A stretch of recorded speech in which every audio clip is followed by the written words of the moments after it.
Ka public hearing ne gajing pen sngo pai ba jong ka karkhana Star Cement na ka bentawan pen he ka party mausun halum snong la penlong ka arp khandai terek ukala lingkot arja arpuar hapla ka community hall jong ka snong lum snong East Jaintia district.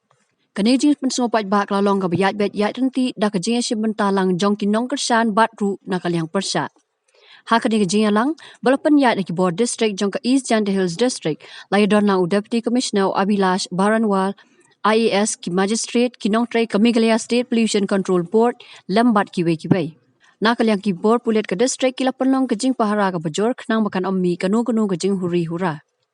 Hakani ka singilay don palat prapungot ki prigle simbenta ban pensngoi kajing kersan bat kajing persa jongki.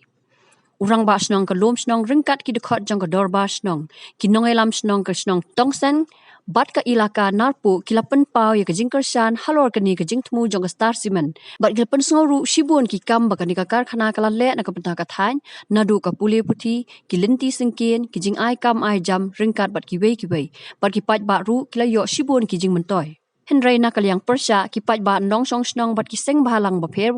kilapan pa ba kom ka snong kila rai ban yeng persya eka Star Cement namar kani gajing ti mausun kala ban wan ra gajing ta ha kalyang karep karyang bat kum juru kan kta eka kot ka khia kinong song snong jong kani kathan